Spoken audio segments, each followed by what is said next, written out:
I am Ferdinand Marcos, and I am the President of the Republic of the Philippines.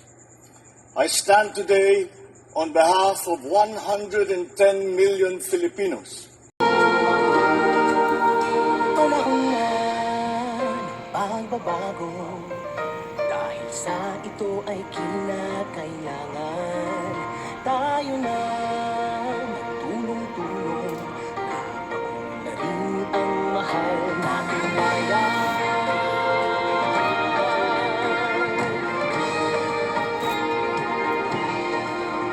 Panahon na ng pagbabago, dahil ayos ang mga dapat ayusin.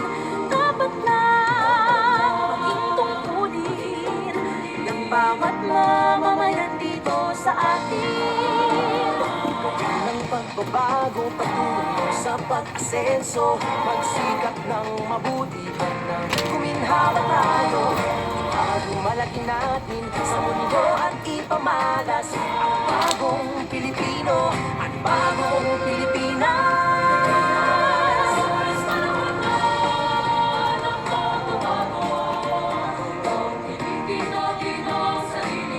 We may now be seated.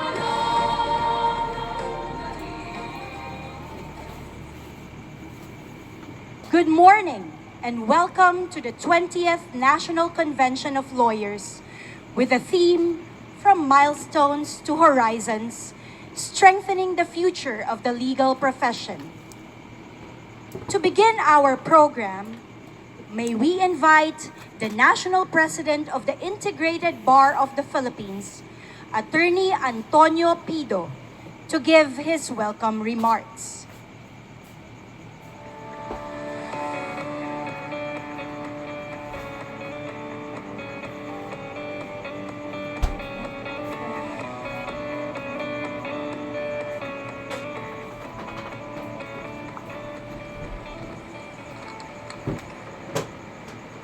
Please be seated. His Excellency, President Ferdinand Romualdez Marcos Jr., the Honorable Chief Justice Alexander Aguirre, the Honorable Alexander Gesmundo, sorry.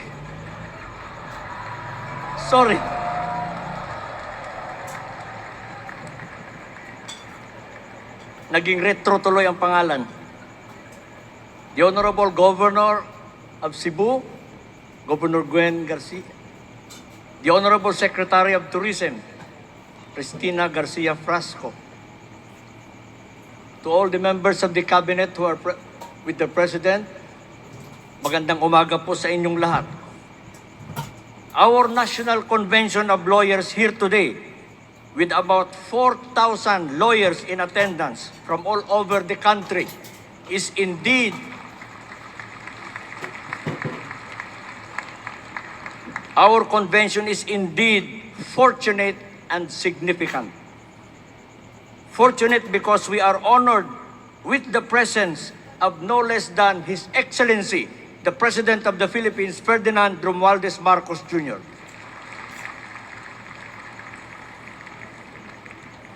On a personal note, I also feel fortunate and honored that during my term as National President of the Integrated Bar, our convention is graced by the President of the Philippines.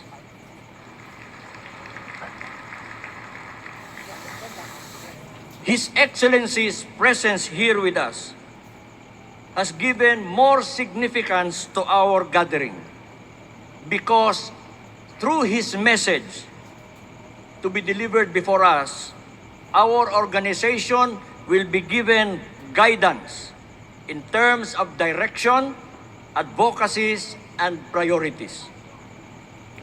We feel confident that with His Excellency's support, the Integrated Bar of the Philippines shall succeed in discharging its public responsibilities and productively assist in strengthening our legal and judicial system. Again, in behalf of the Integrated Bar of the Philippines and the 4,000 lawyers gathered here today, it is my distinct honor to welcome to the largest convention of lawyers, His Excellency, President Ferdinand Romualdez Marcos Jr. Maraming salamat. Thank you, Attorney Pido. His Excellency, President Ferdinand R. Marcos Jr.,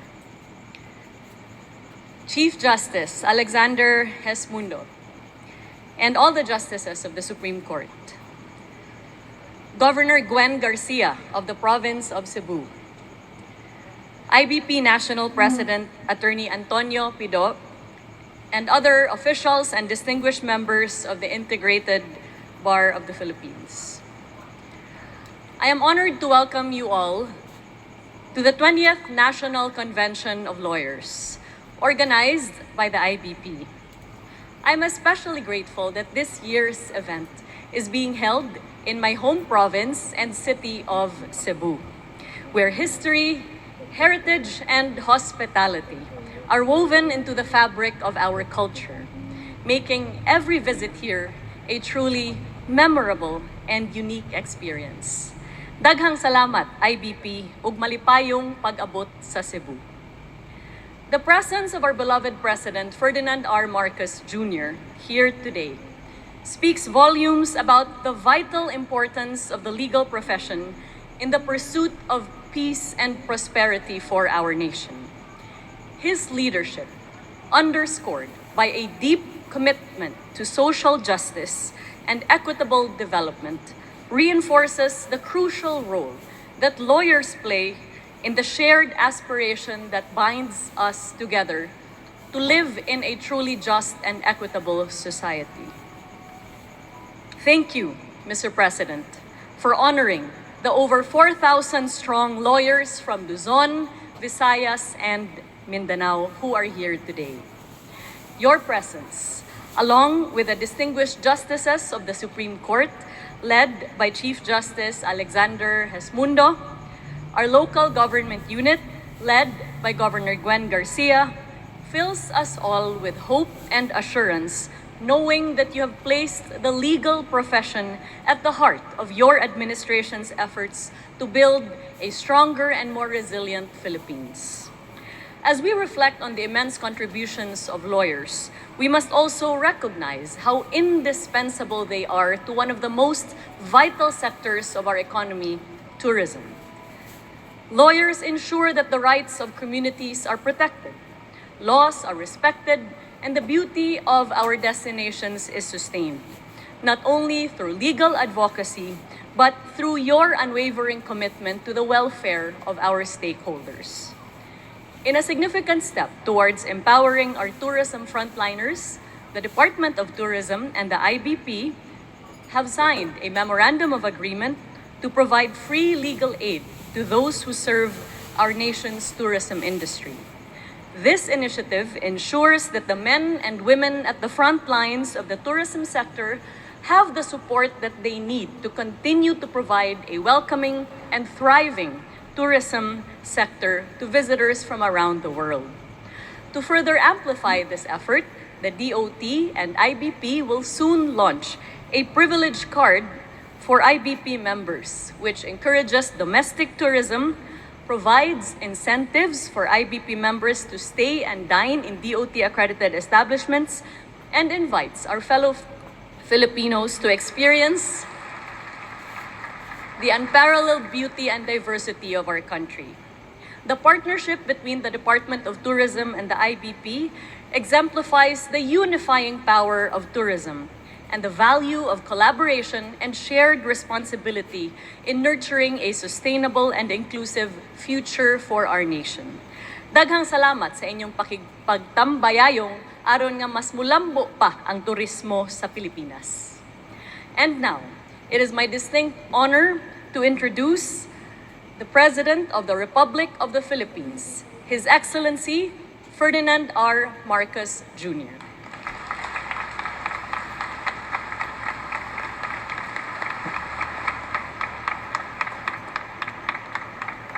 Thank you very much, Secretary Attorney Cristina Garcia Frasco. Please.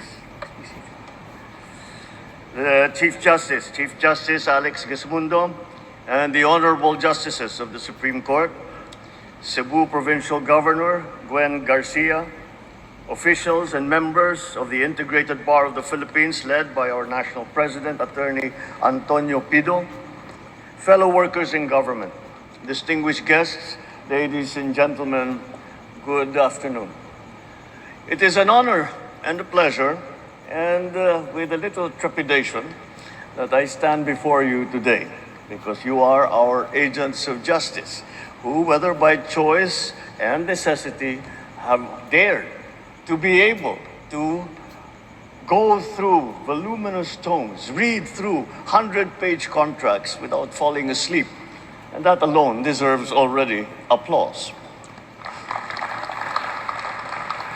But let me tell you, as president, I am going to give you a run for your money.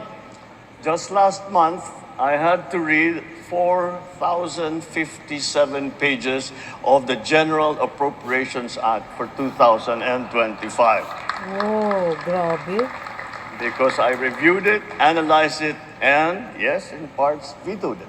Wow. And so for those of you, and up to now, I cannot find those damned blank items. We'll keep looking, but I really am convinced that they simply do not exist because it is not allowed to exist. So for those of you who think the presidency is just handshakes, photo ops, I assure you that fine print is alive in my office as well. Wow. Yan ang presidente. The Today, at the 20th National Convention of the Integrated Bar of the Philippines, or IBP, you convene to reflect on the critical role that you play in shaping the legal landscape of our nation. There is no better moment than this to reaffirm our shared commitment to the rule of law, a commitment to ensuring that justice remains the bedrock upon which our democracy stands strong and unshaken.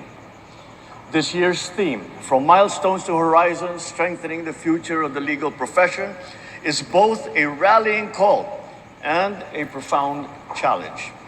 I have always held deep respect for your profession, not only because of its role in our society, but also because of the example set by the lawyers that have surrounded me all my life.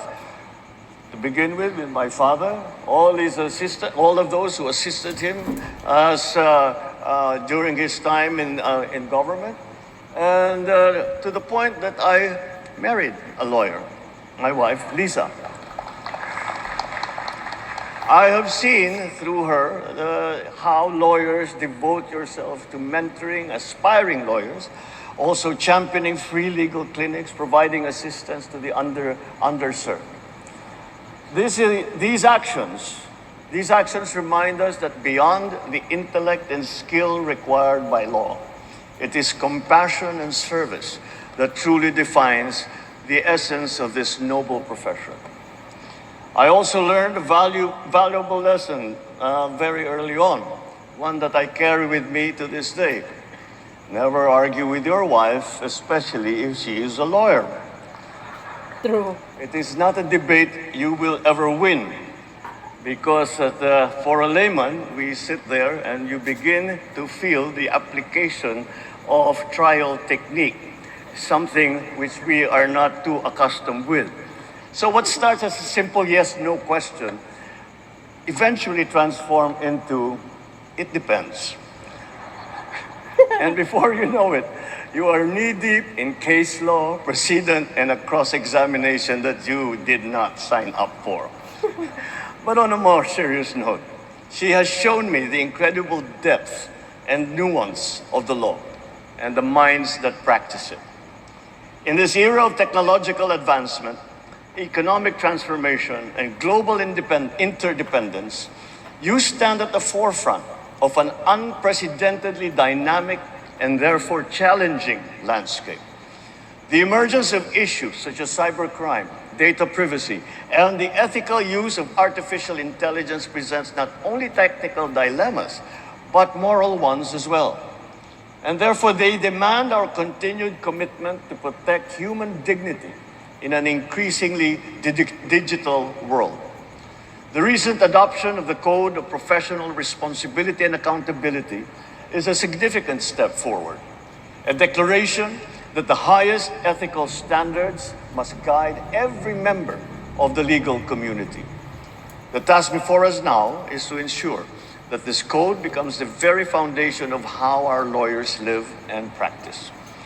Equally pressing is the existential challenge of our time, and that is climate crisis.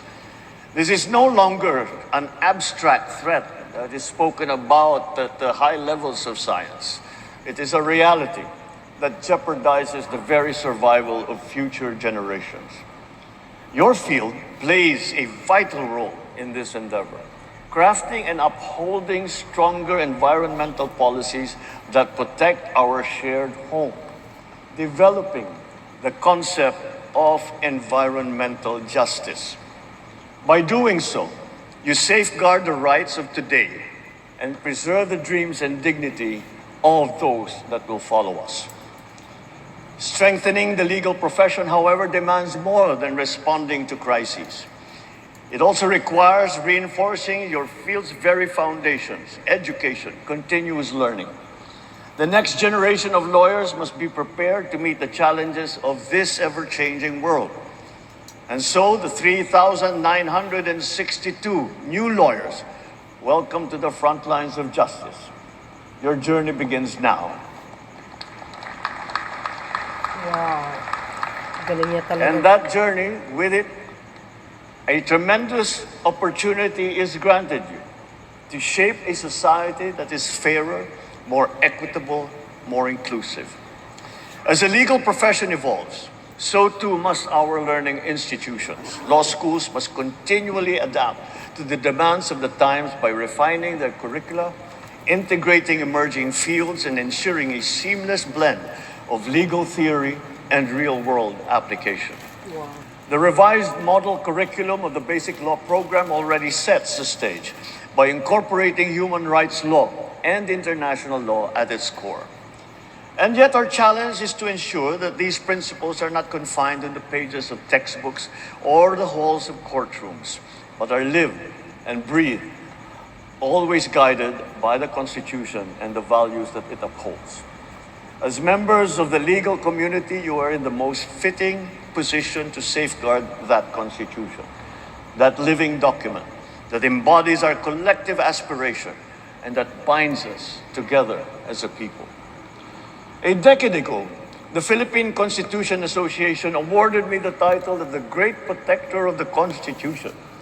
When I accepted the award, I could not help but marvel at the irony, a non-lawyer entrusted with such a lofty title. But that is the beauty of democracy and the enduring power of our Constitution. It allows even the most unexpected candidates, like a layman myself, to play a role in protecting its principles. And there lies the heart of the matter. Being a vanguard of the Constitution transcends political affiliation, family legacy, profession. At its core, it is about ensuring that justice is more than just an ideal written on paper. It is about ensuring that it exists in the real world, in the lives of every ordinary citizen. In this light, we must embrace a simple but profound truth.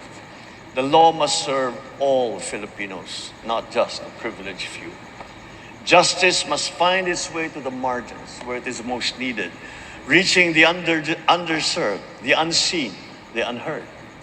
After all, the Constitution is meant to be wielded with purpose and compassion, especially for those who need it the most.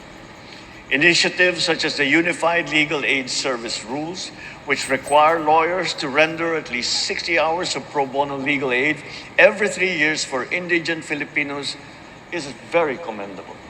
Equally notable are the IBP's tireless efforts to provide legal assistance. Wow. Galing talaga mag-speech ni Pangulo. Legal assistance is provided both here and abroad, bringing us closer to a justice system that serves everyone. The launch of additional secure justice hubs in August 2022 and March of 2023 has also been pivotal in bridging the gap between marginalized communities and the justice that they deserve but seldom see. By embracing technology and championing alternative dispute resolution, the IBP has ensured that fairness and efficiency in legal remedies are accessible to all Filipinos. No less significant is the pro bono portal introduced by the same institution in April of last year. This digital platform has redefined the delivery of legal aid, offering free courtroom representation, legal counseling, document preparation, and developmental legal assistance to the disadvantaged. Along with these initiatives, the IBP conducts bench and bar dialogues which foster collaboration amongst judges, justices, prosecutors, practicing lawyers, and enhancing in the process the legal processes that we are using. This administration remains your partner in nurturing the environment where our lawyers excel, where justice is swift, where it is fair, where it is impartial, and where the rule of law remains the cornerstone of all progress. Wow. Towards this end, we have enacted 14 new laws establishing additional first and second level courts across the country, bringing justice closer to our people. Galing. Talo pa lawyer, guys. And as we move forward, I encourage everyone to enrich your commitment to truth and to fairness. Embrace the highest standards of professionalism and embody the ideals of integrity and of service. United by this shared vision of equity, let us build a bagong Pilipinas where the rule of law reigns supreme, where peace and security shape every community, and where every Filipino enjoys the enduring gifts of liberty. Maraming salamat po. Mabuhay po kayong lahat. Mabuhay ang bagong Pilipinas. Wow. Thank you very much, Mr. President. Oh, narinig nyo guys ang speech ng Pangulo. Nakita nyo yan sa daming na nandyan. Lahat po yan, mga abogado, mga lawyers, de kalidad. Tingnan mo. Ha? Ang Pangulong Marcos Jr., hindi po lawyer yan. Pero tingnan nyo ang speech niya. Talo pa lawyer. Ang galing. O, di ba? Kakayanin kaya ni Sara Duterte yan? Aharap sa harapan ng mga dekalidad ng mga lawyers. Ayan, mga Chief Justice. O, mapapahanga ka talaga eh. Sa ginagawa ni Pangulong Marcos Jr., the way he deliver his speech, my goodness. At tumatay yung balahibo mo, ang galing niya talaga. Well, kahit naman sa international eh, talaga naman, ang dami talagang humahanga sa kanya. Tingnan mo, pinapalakpakan siya habang nag-speech. So, ibig sabihin talagang, hahanga talaga sila. O, di ba? Si Pangulong Marcos Jr., hindi lang magaling mag-speech, guys. Magaling sa lahat ng bagay. Ha? Yan, dapat ang presidente. Hindi kakayanin ni Digong yan. Yun, nagbabasa kasi yun eh. Wala nang alam yan, kundi magmumura-mura lang eh. Yan ang totoong talagang professional ang dating. Di ba? Napakinggan nyo yun? Antindi. Lahat yan ha, Luzon, Visayas, Mindanao. Lahat yan mga lawyer. Biro mo. Nakakahanga talaga si Pangulong Marcos Jr. O antindi nitong taong ito. Kahit sa international, talaga mapapabilib. Nakanganga yung mga nanonood. Di ba guys? Look. Ha? Habang nag-i-speech ang Pangulong Marcos Jr., tingnan mo naman ang mga lawyers na yan. Talagang grabe. Nakikinig talaga sila oh. Matindi. So yun guys, ang aking pinaka-latest updates video. Ano po ang kapalagayan nyo? Galing ng Pangulo, ano? Biro mo yun, nakita nyo yan? Lahat yan, puro lawyer. Except lang yung mga kameraman. Oh, yung matindi ito. Galing talaga ng Pangulo. Yan ang panlaban ng bansa sa international forum. Pag nagdi-deliver ng speech. hindi kakayanan ni Sara yan, mga bes. Si Speaker Martin, maari. Lawyer din yun eh. So yun mga teka. Si Pangulong Marcos Jr. guys, nag-enroll yan sa pagka-abogado pero hindi niya tinuloy. O, nandiyan si Justice Lonnie, no? Di mo? You see, mga beswa? Lahat yan, mga lawyer. My goodness, saan ka? Antindi nito. So, yung mga kababayan, see you again on my next upload video. Bye, bye, bye, and babush! God bless Philippines!